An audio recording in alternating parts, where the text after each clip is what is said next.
Hey, welcome or welcome back to my channel where I post videos about my experience as a late diagnosed autistic human being from France. I want to share a very personal story, but one that I feel very strongly about sharing with the world, and that is my abortion story. I'm probably going to be filming this in several chunks because knowing myself, this is probably going to take a while. I might even split this into multiple videos if needed. This might get demonetized. I don't know how it works, but I know that abortion is one of those topics that YouTube feels iffy about, which is unfortunate because it's a very important topic to talk about. Now, this is my personal story.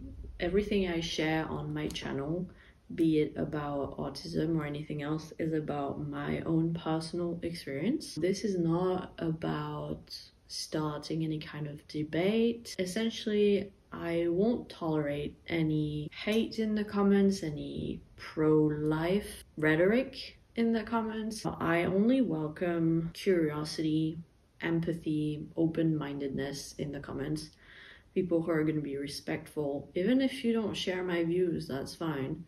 But at least be respectful, and anything that doesn't align with that will just automatically be deleted. So don't even bother leaving a hateful comment because it won't stay. So essentially I've got a sort of an outline thingy going on with like an introduction, talking about what led up, like in chronological order is what I'm gonna try to do. Now this, for a bit of context, this happened 8 years ago. I just turned 28. It happened just before I turned 20. So I was 19 at the time. So it's been a while, which means that my memory of the events is probably not as good as it would have been back then when I had just experienced it. I might be forgetting some stuff and I might be remembering stuff along the way and adding stuff along the way. So it might be a bit chaotic, like most of my videos are. That's okay. I'm not trying to be like super professional and polished or anything like that. It's just about sharing my story. And the reason why I want to share my story is because I feel like abortion is such a taboo topic in our society, and it doesn't need to be. As you might be able to tell from what I've said so far, I am definitely pro-choice. I feel like no one can decide what a woman can or wants to do with her body, or just any person really, regardless of your gender. Just if people start telling you what to do with your body, that's a pretty big red flag. Yeah, I want to share my story because you often hear people talk about abortion in such a negative, tragic perspective. And my perspective is a very positive one. It was a decision that I made. I wasn't forced into anything. And I was very okay with my decision, and I haven't regretted it since. I wouldn't say it was a nice experience. That would be a bit weird, but it's not an experience that I regret, and I would do it all over again if I had to. So I guess I want to share some positivity, share some awareness, and like talk about what the process was like for me, which happened in France, by the way, because I lived in France for the first 20 years of my life, and then so shortly after my abortion I moved to the UK with my partner, and I lived abroad for 7 years, and I just came back to France about 7 months ago. So this happened in France, so I think you've got all the necessary context, so I guess I'll just jump right into it. What's interesting about this now, as opposed to 8 years ago when it happened, is that I got my autism diagnosis since, and I also figured out a lot of the abuse that I went through in my family, in my biological family. So I have kind of like that insight as well. Your neurotype, the way your brain is wired, will impact everything in your life, every aspect of yourself, every experience that you have. It's inevitable. And looking back, I can definitely tell that being autistic had an impact on my abortion journey. And it's also something that I think is interesting to talk about because a lot of people in the general public who aren't necessarily super familiar with autism tend to assume that autistic people are all asexual and tend to infantilize us a lot. As we saw with the cast members of Love on the Spectrum, people tend to be horrified by us talking about sex and stuff like that. Autistic people can be asexual. I personally identify as being somewhere on the asexual spectrum. It's a very complicated topic for me because there's a lot of trauma in there, and I plan on making a whole entire video about that in the future. But some autistic people are asexual, some are hypersexual. There are no rules. It's good to talk about the fact that autistic people do have sex and we do get pregnant, obviously, because autism is primarily genetic, and we do get abortions. Like, we do all the things that everyone else does, basically, or we can do all the things that everyone else does to some extent. That's also, I thought it was interesting to look at it through the lens of autism and trauma, because basically the way my family reacted to the whole thing, which I'm gonna get into more detail later on, is a good representation of the kind of abuse that I went through in my family. So yeah. So to give a bit of context, at the time, like I said, I was 19. So that happened a few months before I turned 20. So it happened in January or February of 2017. So it's been a while. And at the time, I had been in a relationship with my current partner for just over a year. So yeah, we'd been together for just over a year, and we're still together now. It's been 8 years later, we're still together. So that's another myth, I guess, is that abortions destroy relationships. It's kind of seen as like this evil thing. We're still together 8 years later, so there are no rules. But yeah, so we were a very young couple at the time. My partner is 3 years older than me, so we would have been 22 at the time. We still lived with our respective parents. So I still lived in France with my parents. He still lived in Switzerland with his parents, and we would see each other every weekend. One week I would go to him, and the following he would come to me. So that's how we did it for the first year and a half of our relationship before we moved in together in London. Basically, my partner was my first real partner, my first real boyfriend, if you will. So when we met, I was 18 and a half. That was the time when I thought, okay, I better look into birth control seriously now, because I'm in a relationship. Because I didn't feel safe in my biological family, which I made a lot of videos about that on my channel, but basically it involved a lot of physical abuse and emotional, psychological abuse and emotional neglect and that kind of thing, which I wasn't aware of at the time. I was still in denial, you could say, about it. Since I didn't feel safe in my family, I didn't go to my mom or anything like that to talk about birth control and sex and that kind of thing. So I went to a GP close to my university at the time, kind of in secret because I didn't want my parents to know. So I went to this GP. We talked about birth control, and she was like, what do you want to get? And I had kind of done a little bit of research already at the time, and I thought the pill was not for me and I should get the patch, like the contraceptive patch. So she prescribed that to me, and it's basically, if I remember correctly, because it feels like it was a lifetime ago, it was a patch that I would stick on my arm, and I would change it once a week, I think. Well, I did that at first, and I started having horrible side effects. Like, I was constantly nauseous.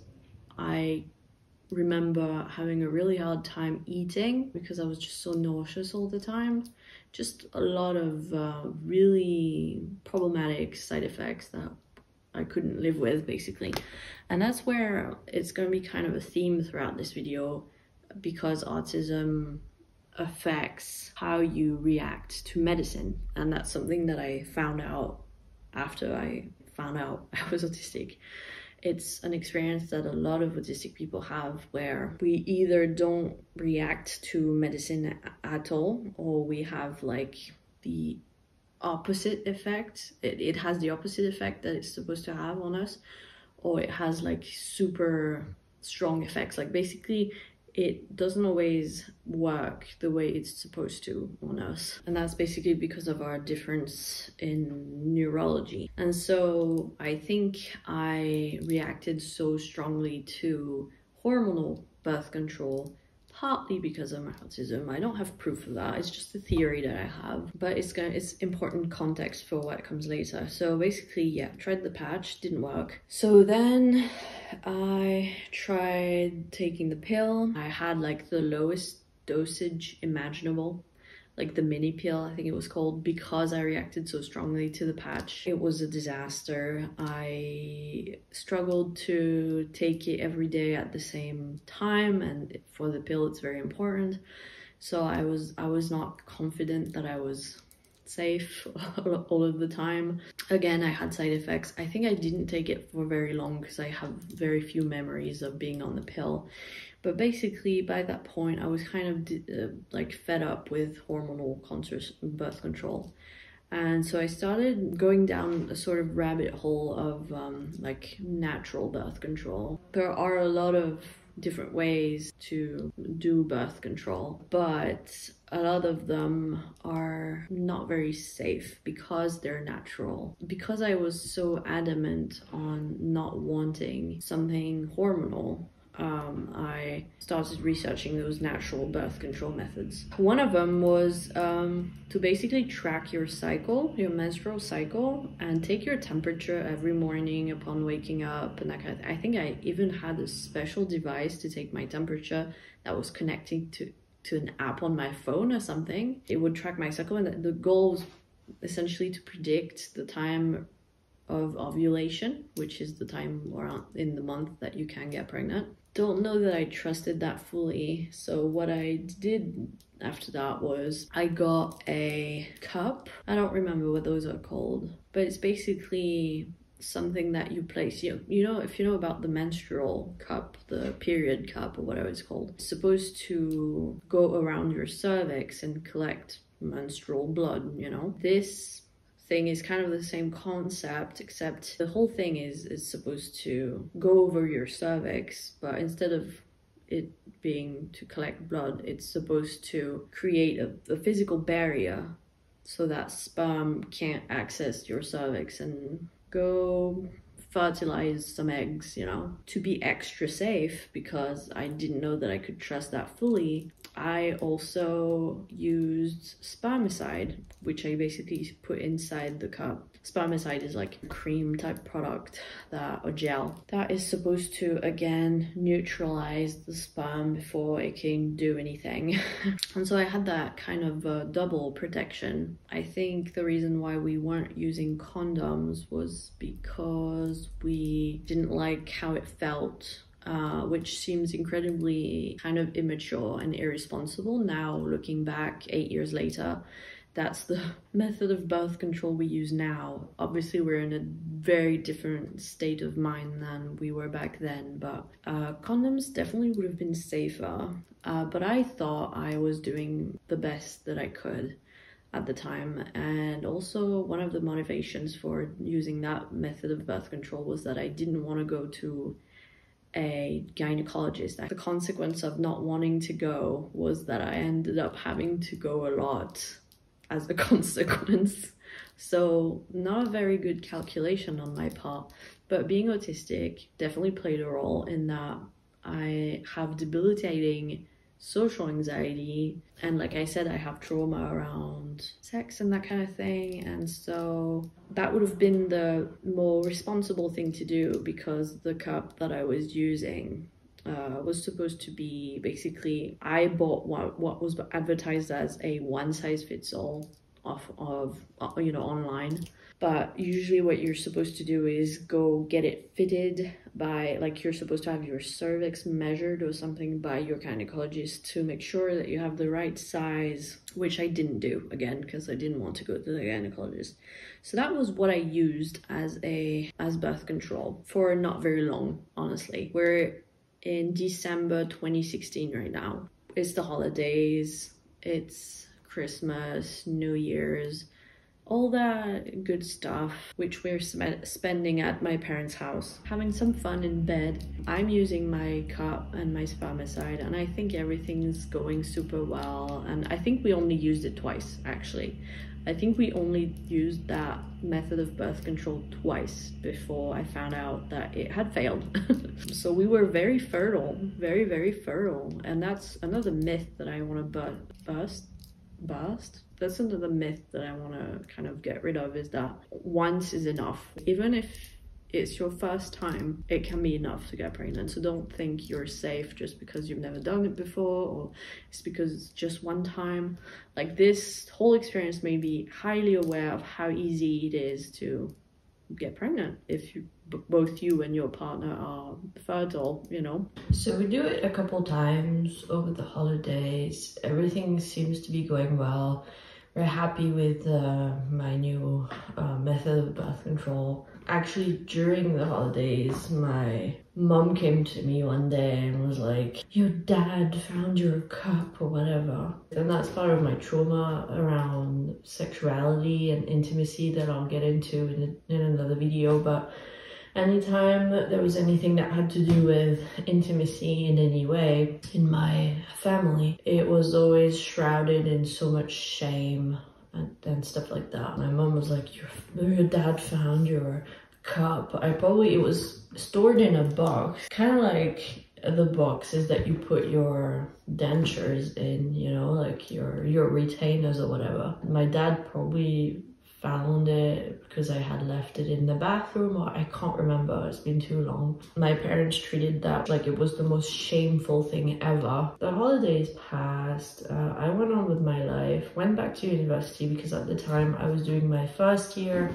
of my bachelor's degree at uni. I think one of the first signs, the first things that made me go, was that I noticed that my heart rate was very elevated. Now, being autistic, being undiagnosed for the first 26 years of my life, means that I have a hypersensitive nervous system. I am very often dysregulated, overstimulated in one way or another, which means that my body is in a chronic state of fight or flight.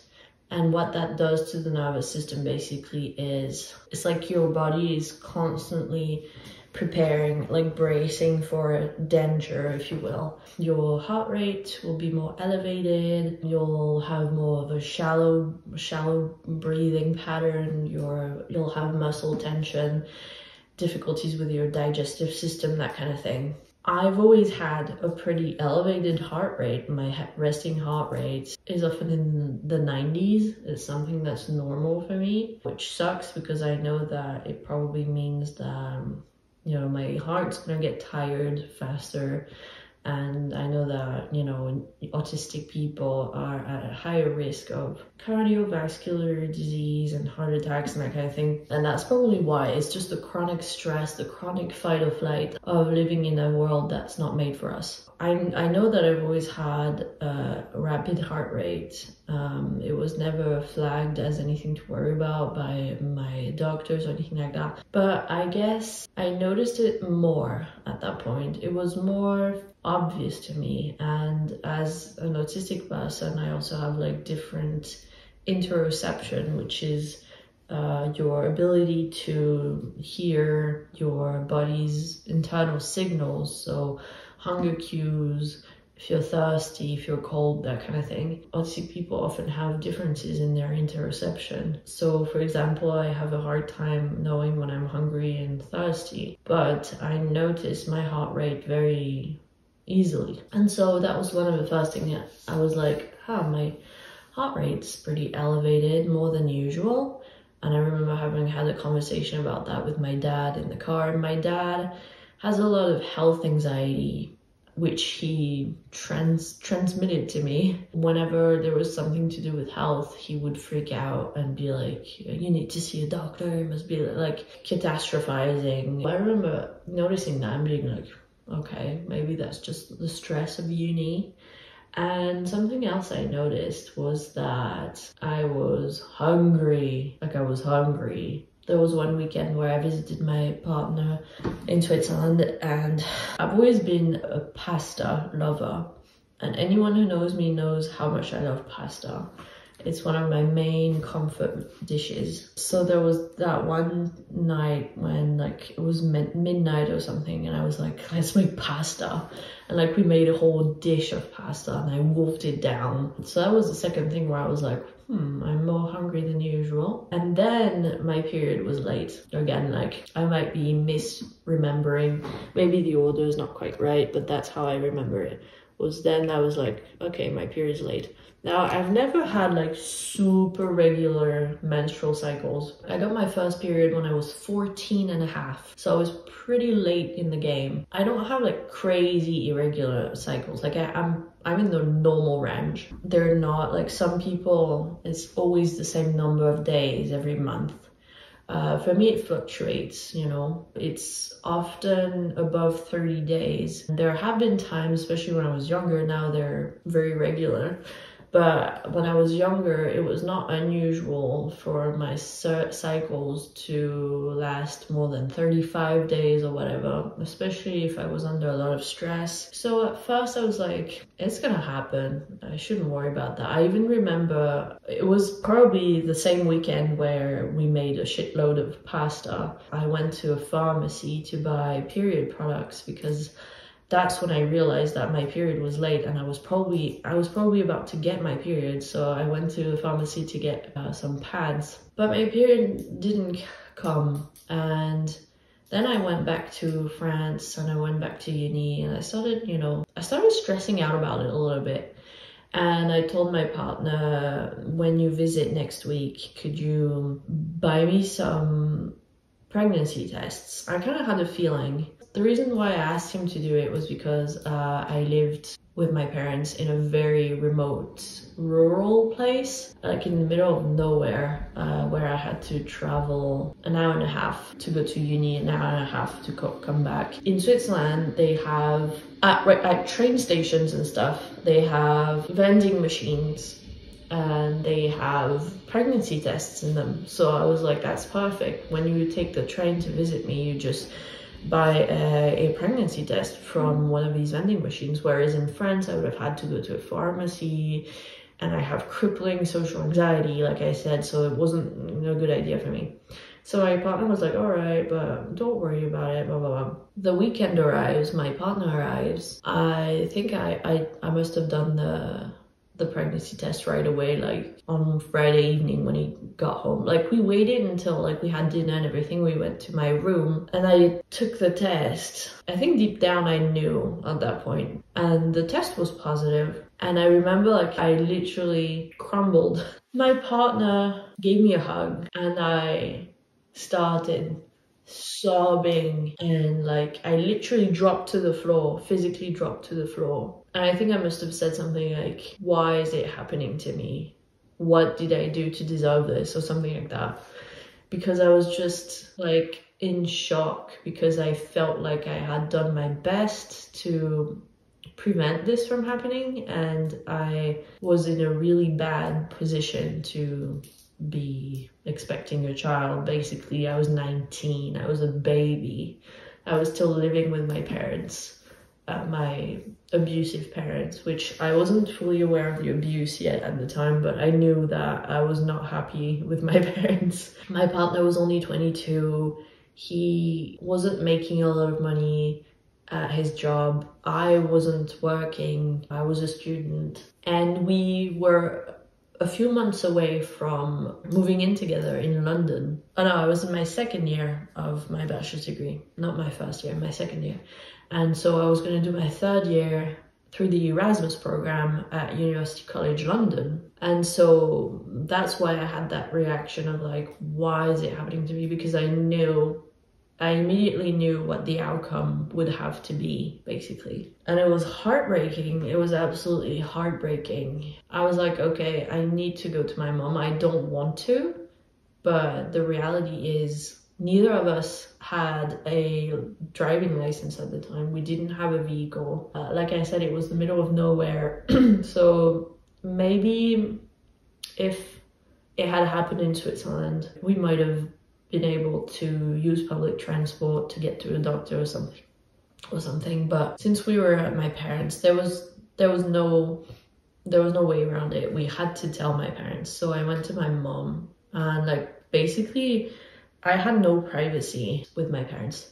My bedroom was right next to my mom's bedroom, and I had to go through my parents' bedroom. But at that point, like later in life, my parents started sleeping in different rooms. And when I say different rooms, my dad slept in the living room. So basically I had my room up there, then my mom's room that I had to go through. And then after my mom's room, there was a staircase, and you got into that huge living room. My dad slept in that living room. So if I wanted to do anything, if I wanted to get out of my room for any reason, I had to go through my mom's room, my dad's room, to get to the kitchen and the front door and stuff. So I had no life.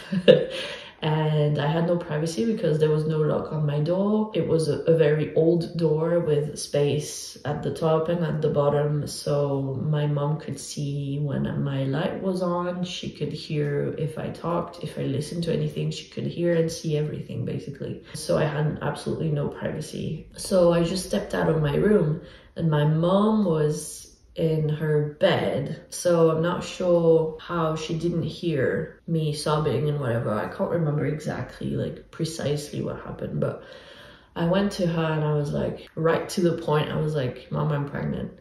And my mom is a very dramatic person. She always makes everything about her.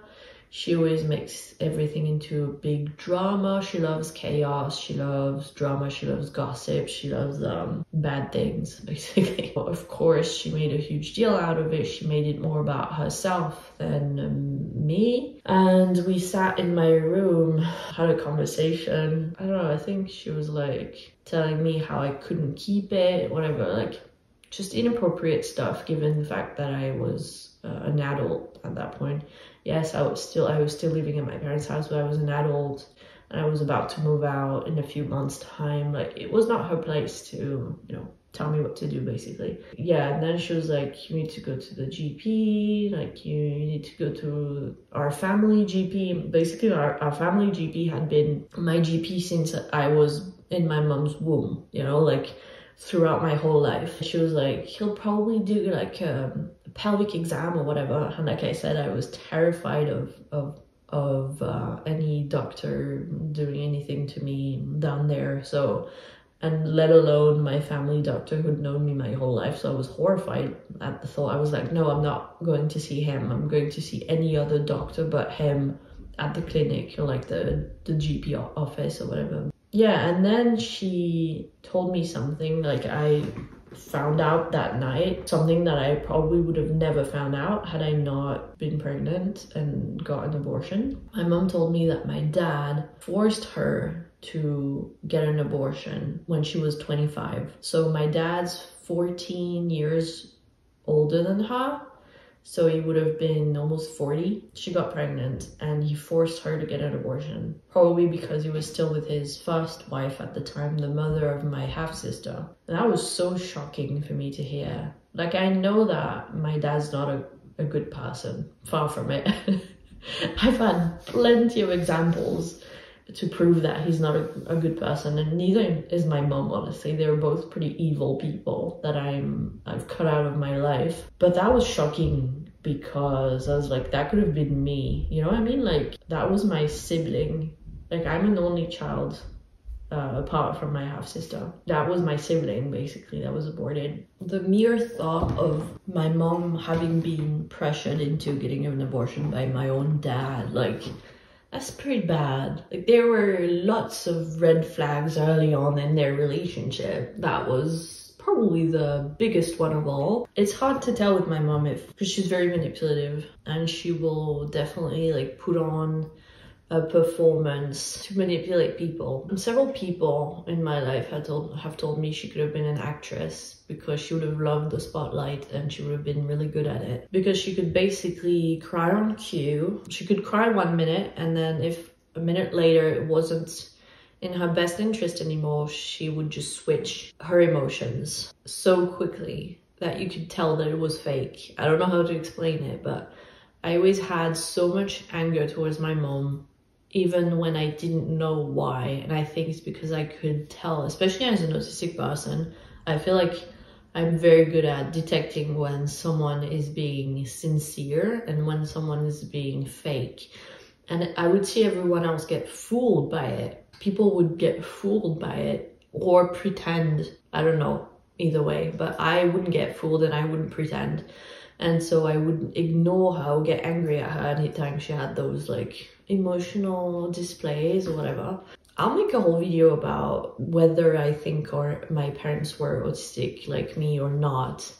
I know that Dana made one recently, but I just want to say, anytime I talk about my mom's abusive behaviors on my videos, I have people telling me, sounds like she was masking, sounds like that was masking, blah, blah, blah. She was probably just autistic. And I'm not saying she's not, because I have very strong suspicions. I'm just saying, like, I'm talking about abusive behaviors. Like, whether she masked or not has nothing to do with it. And like, some of it is clearly some type of narcissistic trait. Like, I know like the term narcissist has been thrown around a lot over the years, but I have very good reasons to believe that, well, both of my parents clearly display narcissistic traits. There's no doubt about that, and would probably fit the diagnostic criteria, I'm not gonna lie. Whether or not they're autistic has nothing to do with that. I know a lot of people still think that autistic people are so precious and pure, they couldn't possibly be evil. You haven't met my parents, okay? My dad is definitely autistic, like we have the same autistic traits, and he's one of the most evil, dangerous people I've ever met. So just because someone's autistic doesn't mean they can't be evil, they can't manipulate people, and they can't do bad things. Just so we're on the same page. So yeah, when I talk about my mom's, especially my mom's, especially not my dad's for some reason, but when I talk about my mom's toxic behaviors, I don't want people in the comments to be like, it just sounds like it sounds like a really bad case of masking. And I'm like, okay, that's not the point. Like, she was being abusive. It's exactly what Dana said in her last video about her parents.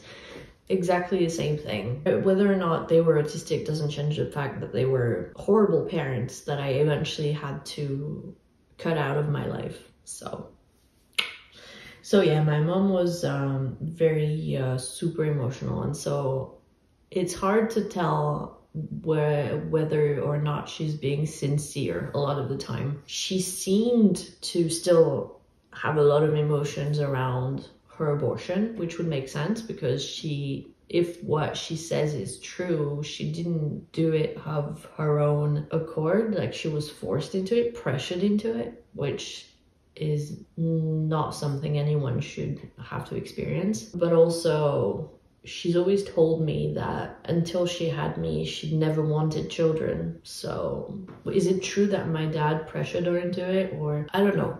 I didn't ask my dad. It's not the kind of conversations we had, so I'll never know. But she was very emotional about the whole thing, as she always is. I think the following day, like right away in the morning, first thing we did was go to a lab for me to get a blood test, like before we even went to see your GP, I think. And right before I left, so my mom told my dad, instead of saying something comforting or being empathetic, which, what? Empathy? What is that? He doesn't know that word. Like, he looked at me and he was like, you're lucky we're not 100 years ago. And the way he said it was so loaded with like disgust. Like, he was disgusted at me because a lot of people still nowadays think that a woman getting pregnant unexpectedly, like an unplanned pregnancy that ends in abortion, is a sin, or it's like, my family's not religious, but it's like this shameful thing, and the woman is made to feel guilty, and the man never is. Like, the man is always like, nope, he didn't do anything wrong, clearly it's the woman's fault, even though it takes two to make a child.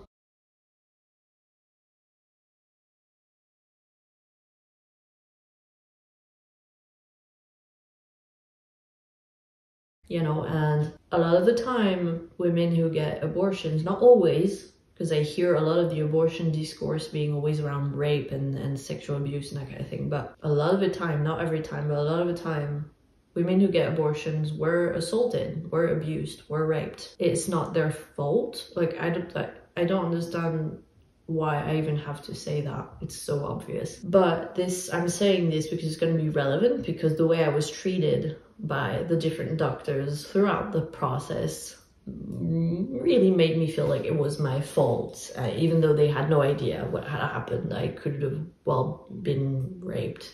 And even if I wasn't, it was an accident, you know what I mean? Like, I didn't do this on purpose, obviously. So my dad had this attitude. He didn't say anything to my partner. He only looked at me with disgust and said, like, you're lucky this didn't happen 100 years ago, because you wouldn't be able to get rid of it, basically, was what he implied.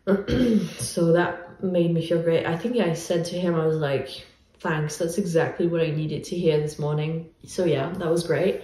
My dad was basically in denial throughout the whole thing. After he said that, like, I don't think he ever said anything else throughout the whole process that acknowledged what I was going through in one way or another. He was in complete denial because it made him uncomfortable, and because everything's always about his feelings. He didn't care what I was going through. Like, who cares? It was my fault at the end of the day, wasn't it? So we went to do a blood test. I can't even begin to explain how many blood tests I had to do throughout this whole thing. Like, I know it's a pregnancy thing. People who are pregnant have to do a lot of blood tests and stuff like that. And it's the same when you get an abortion, because they have to check that you're pregnant. I think I took like 4 different pregnancy tests just to be sure, and I brought them all to my GP, and she was like, one would have sufficed. I got a blood test done to check that I was pregnant. I got a blood test done to check my blood type. It was, even though I already knew my blood type, they just want to be 100% sure, just in case you have to have a blood transfusion or whatever. And then I did another blood test. There were just so many blood tests anyway, so many exams of all different kinds. So I did a blood test the following morning, and of course the results were obviously positive. And then we went to a GP. I was very afraid of the reactions of health professionals and stuff, but I think she was pretty neutral about it. I told her right away, like, I'm pregnant, here are the results, and I want to get an abortion. I think my partner was with me. I don't think my mum was with us, thankfully. Or maybe she was. I can't remember. Maybe it was me and my mum. I can't remember at this point. She gave me a referral to what we call the planning familial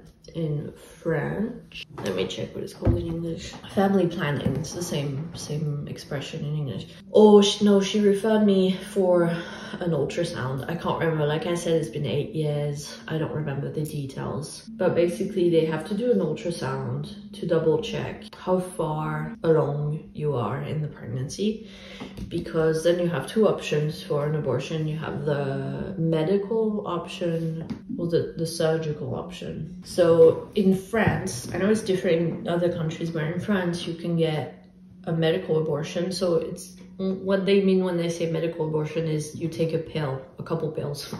There's no anesthesia, there's no surgery. It's not non-invasive, basically. And you can only do that up to 7 weeks of pregnancy, which is like 9 weeks from the first day of your last period. For pregnancies beyond 7 weeks, up to 14 weeks, you need to get a surgical abortion. So that's how it is in France. I know it's different in other countries, but basically, yeah, they have to do an ultrasound to check how far along you are. So I think that was the next thing I did, was I went to get an ultrasound done. I think the following Monday, so 2 days later, I contacted the family planning, and they were like, you need to do an ultrasound first before you can have an appointment. So I went to do an ultrasound, and I was very nervous about it because it's just a lot of mixed feelings when you're in this situation. You're not a heartless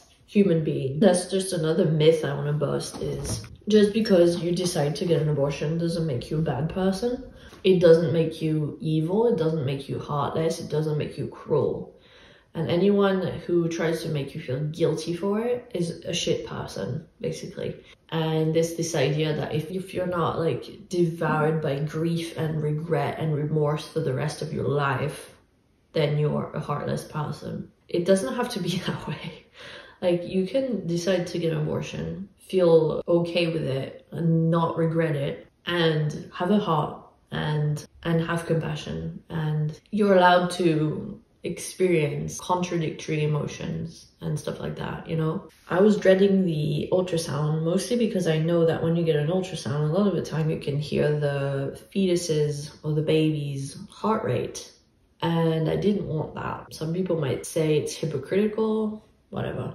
I was 90% sure what I wanted to do, and I didn't want to be swayed by something like hearing a heartbeat. I don't remember what the doctor wrote on the letter, but just to be sure, before we started the exam, I said, I'm getting an abortion, I don't want to hear the heartbeat. And she respected that, which I was grateful for. I didn't want to see the screen or whatever. And it was very awkward because usually when you do those kinds of ultrasounds, it's a happy thing. Most of the time it's someone who either chose to be pregnant or is okay with it and is excited for it. And when it's someone who is planning on getting an abortion, it's, like I said, mixed feelings. So it was very awkward.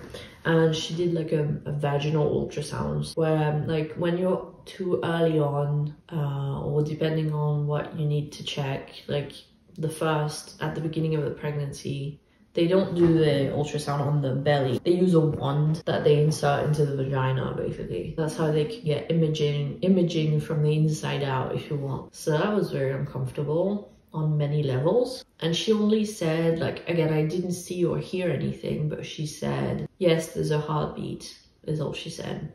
And when I got home, that's what I told my mom. And I was very matter of fact about it. It was just like, yep, she had a heartbeat. I was numb at that point.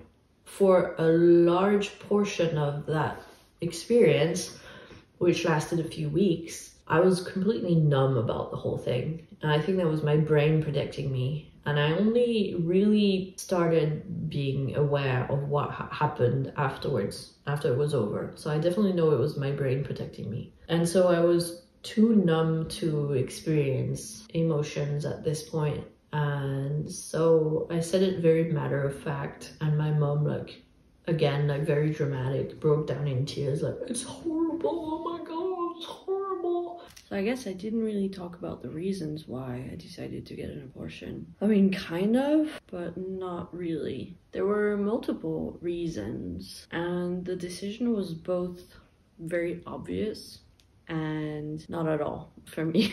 First of all, I was 19, and while that is not an argument, like a reason to get an abortion in and of itself, it can be for some people.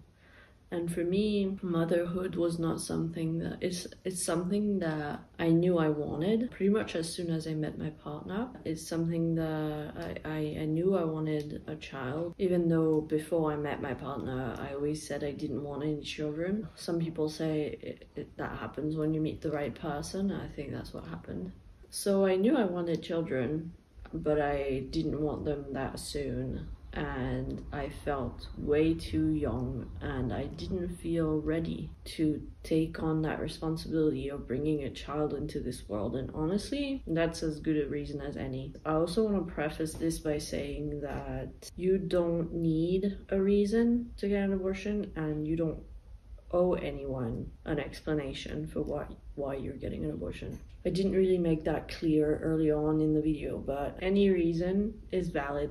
Even if it's just that you don't want children, that's valid. People shouldn't pressure you into thinking that some reasons are more valid than others. Like if you've been assaulted, then that's valid, but if it was just an accident, then you should keep it. Like, no, there are no rules. You have to follow your instinct. You have to follow what you feel is right for you and ultimately the child that would potentially come into this world. And I knew that keeping it would be a bad idea for both me and my child. Now, I'm not saying that we would have been unhappy for the rest of our lives. I don't believe that, and there have been stories of people who had children very young who were very happy. But I just felt like it wasn't right.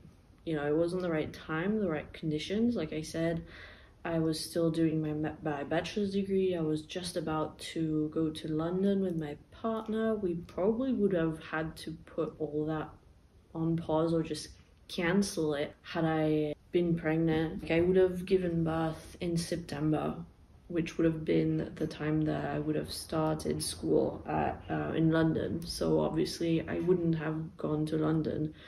I would have stayed with my parents probably. The fact that I was able to leave my parents is one of the reasons why I have healed a lot of my trauma today. Because as I explained in other videos, when you're being abused in your own family, especially by your own parents, your own caregivers, it's like your brain almost like keeps you in denial for your own survival, because seeing the truth of the dynamic of the family would be unsafe for you, because you still depend on them for survival, and so you still need to see them as those protecting caregivers. And as soon as I left my parents' house, like within a few months, I started having realizations about the abuse.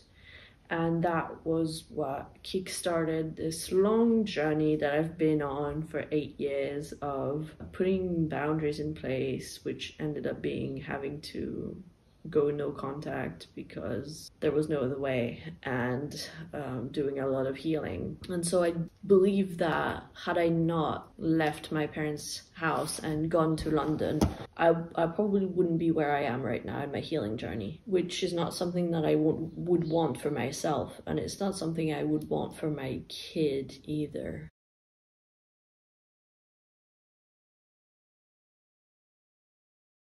And who knows, my partner and I might not even be together anymore. That could have strained our relationship a lot. My parents having the kind of toxic influence that they have could have ruined everything if they felt like they had any sort of entitlement over the child or whatever. A lot of shit could have happened and none of it would have been good. I wouldn't have wanted my child to grow up in the environment that I grew up in. I'm not talking about like the setting, like the countryside, the farmhouse. That's fantastic. I'm talking about all the emotional stuff, the psychological stuff. Right now, where I am in life, I'm planning on having a child in the next few years, and I would not want my parents to be around that child. Like, it's the last thing I would want for my child. So at the time, I wouldn't have had a choice. My child would have had to be with my parents 24/7, and that would have been really bad for the child, because it could have really harmed them in many ways. And just at the end of the day, those are all practical reasons, you could call them.